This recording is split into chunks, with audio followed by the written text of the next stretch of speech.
Well, hello there, astronomers.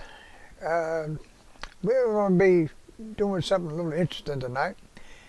Uh, we're going to go and see if we can't find us something to shoot. How about we try M42? Come back and let's see what we can do with that. Okay, my fellow astronomers, we're going to do some shooting tonight. We're looking at my planetarium program. It's called Starry Night Pro 7. Remember I told you one time that you needed to get a planetary program. It'll help you find things that you need to look for, and also help you make plans for what you want to do later on in the week when you finally get a chance and it stops raining. So we're going to look for M42 tonight. Hope we can catch it. It's going to be cold tonight. I got just a couple more hours and it'll be 35 degrees out here, and it's going to get down to about 32 in about 3 hours after that, they said. So I want to get this done and get in the house. Remember, I live in Florida and I can't handle that 35 degrees. I don't even have a coat for that. So we need to, let's find out how we're going to find it. But how do you find one with a planetary program? Well, the options are things like labels. So let's turn on Bezier object. Okay, there's M42. Now we're looking due south, so this is a nice clear sky for what I have around here. So about the only thing I can shoot is in the south, really. So that's a good place to shoot. It's right over close to the meridian there. Okay, let's see if we can. There we go. That's Orion. Now I'm going to cut some of this now. I'll wait for a minute. We'll see what we do here. This Orion here, it has the three large belts. If you go out and look up in the south, you'll see these three big bright stars, and then you'll see another little patch of stars down here, and then a big constellation. It's a huge constellation. That's Orion the Hunter. And what we're looking at right here is the three stars in the belt. If you go down just below that, you'll see these other stars that form the sword. The middle star right there in the sword is where M42 Orion Nebula is. So I'm going to cut this off so we can actually see what we're going to do. So now we've already found where it's going to be. Now we'll set up our telescope, but I'm going to show you something. What this program will show you. I want to see what this looks like. So what it's going to do is it's going to show it to me.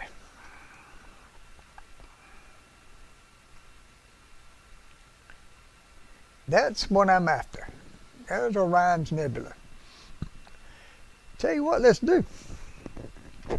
Let's head on into the observatory. To the cold room back there, and go ahead and get our telescope set up on it and get the power on it, and we'll see what we can do with this. Okay, here we are in Nebulosity 4.2. I usually like to use Nebulosity. It's a pretty good program. You can actually capture it, and you can make lights and darks with it, and you can do pre-processing, and you can actually do some processing. Although I don't like to really do that way, I like to go to Photoshop. Alright, here's what we did. We went out to capture M42 in Orion. It's Orion Nebula, M42. As we all know, Orion Nebula is a pretty good sized nebula, and it's actually very bright, and it's a very good object for particular beginners to capture. And there's a million different versions that people have taken of it. So whenever you go out to take it, whatever version, whatever you put together, do what you like, because it probably hasn't been done before. And then again, it may have, because I have seen so many versions of M42. So don't lock yourself into it's got to be a certain way. Do what you want. All right, so what I done was I captured I captured 20 images at 180 seconds. That's 3 minutes. And then I also captured 20 more images at 60 seconds. Now, why did I do that? The reason I did that is because the core actually will burn out when you're trying to capture the nebula, because it's so bright. I'll show you what we got here, and you'll understand what I'm talking about. Let's look at my main nebula pictures. Now, I shot 20. I'm going to show you just a few of them. There's no reason to show a whole bunch.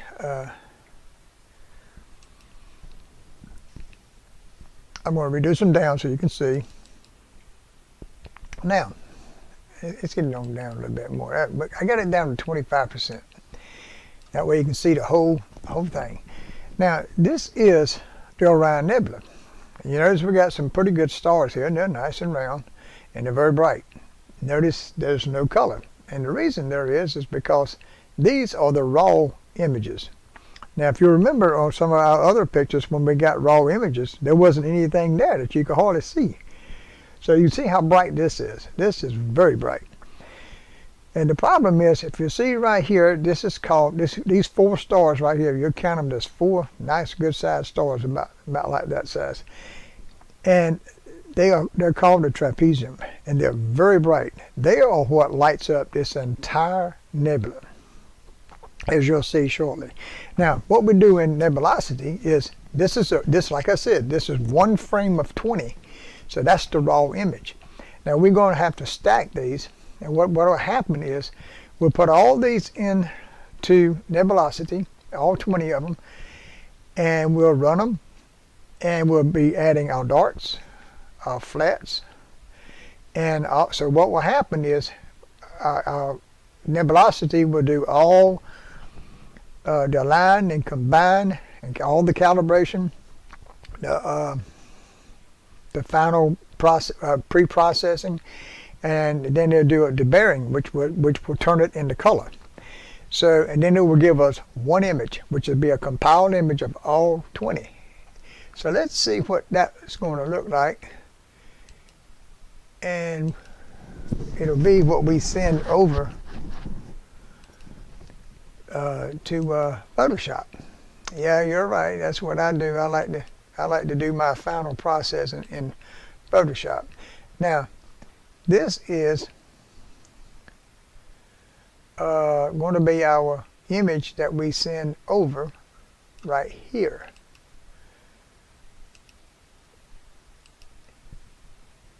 There. See, now it's all of them have been aligned and combined, deburred, and all stacked and everything, and now we have color. So now you can do a couple more steps in here, like you can do color correction, and you can do a couple little things like curves and levels, but I like to do them over in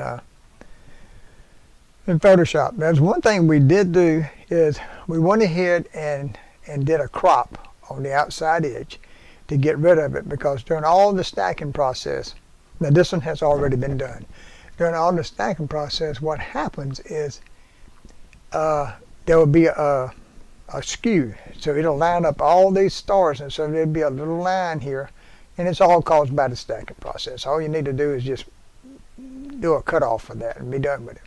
Now, before we go over there, what I did do was also I did some images for the core in case I needed it. Now, you say, why you do that? That's because it gets burnt out. And what I would like to do is be able to save the core inside of this image as it is. But, you know, may not work. So what I tried to do is go ahead and create one, and we'll have it in case my core gets burnt out. I'm trying to find the beginning of the files for the core. Right here. All right, let's do this. I did the same thing over here. And now this is the core. Now you see that there's quite a bit of difference in this one, but you can really see that core. Now that's those 4 stars. As you see, I may have to use this. So what I've done was done the same thing, run these all through. I'll walk through some of these too and let you see. See, they're all exactly the same, and there's 20 of them. Yeah, I got a message down there about something, didn't I? All right. Now the next thing we did was it's see our final image, just like we just did the other, and that way you'll see what it really looks like. This is the center one, and there's the image that's going to go over if we need it. Not too much difference, except this one here is 20 images at 60, and the previous was 20 images at 180. So that would give us a real good core if we needed it. Okay, so we're done with that. Now what we're going to do is we're going to go over to Photoshop and see what we got. Okay, here we are in Photoshop. I've been using the Collective Cloud Photoshop 2019, and it's I think it's pretty good. There's a lot of things in it that I don't do. I only use Photoshop really basically for astronomy. Everything that I'm going to do here, you can actually do in pretty much any version of Photoshop in the past. It seems to work pretty good because I use standard stuff, except for some of these action sets that I'll be showing you about towards the end. Okay, so the image you see on the screen is our image that's been stacked, aligned, combined, and debayered all into one image, including the bias, the flats, and darks and all that have already been run on it. So this is the final picture from Nebulosity. So these are actually the stacked raws, but they're no longer considered raw, they're considered a picture. Now some people would leave this like this, and I'll tell you what, a long time ago when I first started this, first time I ever shot a picture of Orion, that's basically what I got. I didn't know anything about stretching, and we didn't have internet in those days, so I never heard of stretching. All I know is you point at the camera and try to get it to focus and do the best you could. So things have come a long way since, as you're about to see. Okay, like I said, this is our image we just brought over from Nebulosity. Now there is a modification which I did before we brought over, which I think I showed it to you first, was we cropped it out so that there won't be no edge. You can see what's been cut off. Everything's gone. The reason is because during the stacking process there is an alignment involving all these stars, and so it makes sure that those are in line, and so that leaves a little border around that you don't want. You want to take that off. Okay, so first thing we did was we made a copy of the background. This is called the background, and in that background I made some changes. Now I'm going to call that the initial adjustments. Now what I mean by initial adjustments is I use a thing called curves and levels. Now most of these were actually levels, and the reason I did was to actually stretch the image to see what was there, and some small things like that. Now I didn't really do anything with the black point. I just wanted to stretch it and see what I had to deal with. So here's what we had. So inside this I ran a number of levels. Now it took more than one to get there. It took quite a few to keep bringing that up, because you have to keep moving your dark point. Now you need to do all this first before you start doing anything involving color or anything else other than what we already did with Nebulosity. That was just a debayering thing. I didn't do any color balance or anything. That was debayering. That's debayering right here. Is what you see. It's already been stretched now. So that's basically all that was done in my initial. So then I did another one. And now I'm going to work on the black point. Now what do you mean by black point? The black point is how I want the darks to be the darkest part of the picture. The sky, the background. I want the level in the background. So let's see what that turned out to be. Alright, I have the background set now. And basically, if you'll look at that, all I did was the background adjustment right there. Now I did more than one. I probably did that a couple of times. I think down in this section right here, I probably did levels probably 5 or 6 times before I got to this point. And then I was about to blow these out, so what you have to stop, and then you consider what you want to do with black point. That's what that is. Now, I've done the black point, which actually brought out some of the other, if you look around. I would like to get some of this red up in here. Eventually that'll have to come out, I hope. And there's a lot of detail right in here that we're missing. So that means we got a lot to do. This image is not complete yet. Some people would like to have that image. In fact, some people would stop right there. So the next thing I did was a thing called Hue and Saturation. I pretty much use saturation. Now, if you look at that, it kind of come alive, didn't it? I start seeing some red up here and some blue. And I'm seeing some dark shadow areas and some, what we call dust clouds. I'm seeing a lot of dust clouds in here. And I think there's some right in here that I'd like to see come out. There's a few things down here that would probably be pretty good. And so in this area right here, basically what I've done here was just saturation and anything to do with some color. Now, I might have tweaked the balance of light. I don't think so, but I think there was more saturation. The next thing I want to do is one that I like to work with. Now, I want to do saturation first before I go there, because inside of this next category is called vibrance. And you can also adjust your saturation. So you probably want to do it just before you go in so you can see, so you don't want to overdo it. You see what happened there?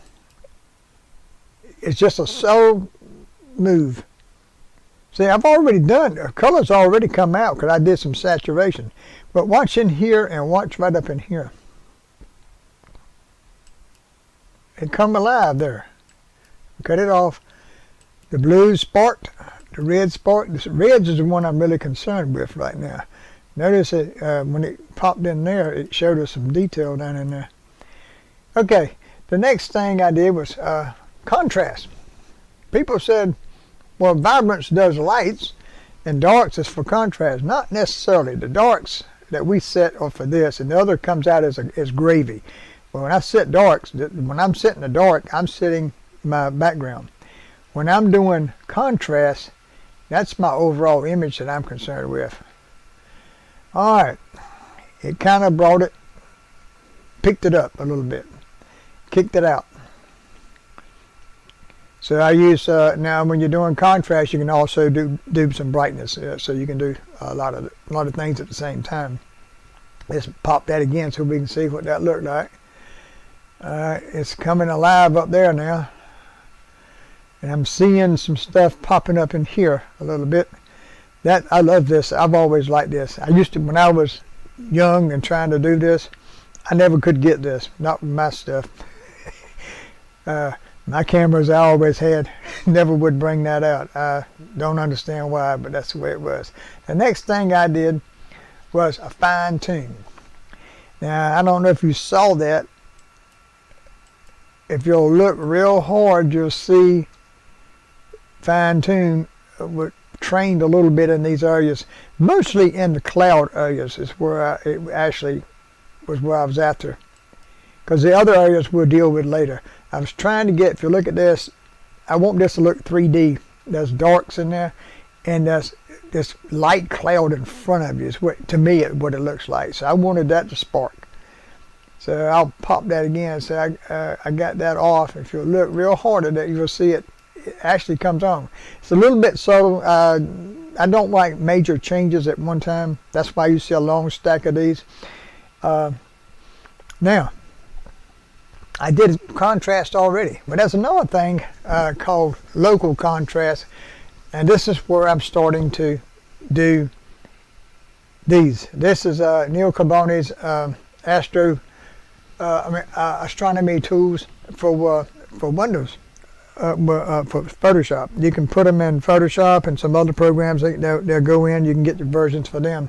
And what they are is those are scripts that you can run that has a whole bunch of functions built into it, and they do great things to your. It saves you a lot of time. And if you set it up like I'm doing here, you can do it or undo it. Once you're happy with it, you just lock it in and it's there. Now, I haven't run it yet.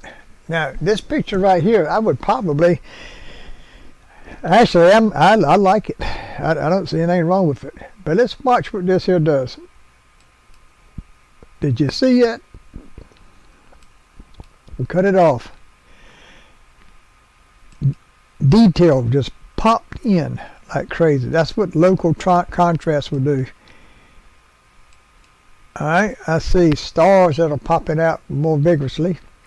And I see the red that's starting to pop out up here where I can see them now. That way it doesn't look like a hole up there. There's other details that are coming out. Now, that's basically the only thing I run on that one was that local contrast. Because I wanted it to be where you could actually see it. If I didn't like it, I could take that out. That's what you need to do when you're doing Photoshop. Okay, the final thing that we did on this is I'm calling it levels. Now, the reason this is the levels here is because I wanted to bring out a lot of things at one time, and what a quick way of doing anything, if you saw how I stretched it to start with by using levels, when you do a stretch, another stretch on this right here, when it's already picked up like this, you can destroy it or you can make it come alive. And in my eyes, watch. Boom. I loved it. It brightened it up. It brought out all the details up in here. Look at this up here. It brought that alive for me.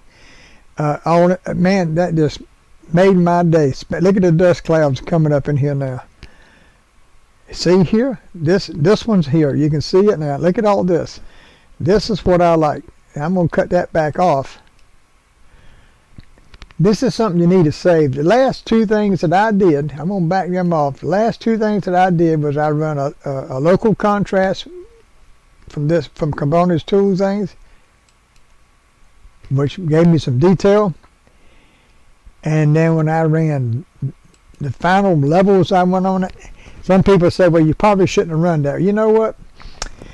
I liked it. It made this come alive, and it made all this. It made my day.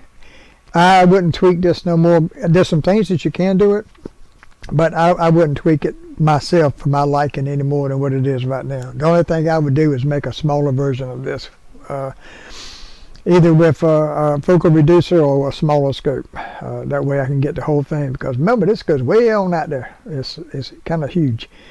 Anyway, if I hope you liked what you saw. If you did, hit subscribe down there. You'll see it down in the bottom of the screen. Hit subscribe and ring that little bell, and you'll get a notification every time I post a video. If you have any questions, leave me a message. But be sure to hit like down there. I need to hit that like. That's very important. That makes me happy when you hit like. So I want to show you one more time the difference. That's what we brought over here from nebulosity. And out of those small things that we did just now, we got this. It's hard to believe. If you remember, the raw pictures were even, the raw ones were even less than this. This looks a lot better than the raw. But I'm going to call that raw just about. Anyway, this is my picture. You can do better with this. You can, like I told you one time, I think a little earlier, that there's millions of ways to do this. Each person can do it bunches of ways. I have seen pictures of M42 that I didn't even recognize as M42. All the false colors and the sharpness, it's too sharp. It just doesn't look real. I want the clouds. I call them clouds. They look to me like they're dust, and that's what they are. It's reflections off of the dust clouds. the hydrogen clouds and all of them. Anyway, we're going to wrap that up here. I'm going to do one more thing here. I'm going to show you, hopefully if I can get it to come up, the final picture. Let's see. Let me see where it's at. There we go. Now there's the final picture ready for. Now this has been saved in JPEG, so you can send it on the internet and everything. So it's not as good a quality as the actual. You lose some quality when you go to JPEG, so that's all there is to it. But this is the final image, and I'm going to call it quits. One last look at that detail. Really am proud of this one. So until next time, come back and join us. Take your telescope out and just point it at Orion. Look for Orion and look up that, find Orion's Nebula, and you'll be surprised at what you can catch.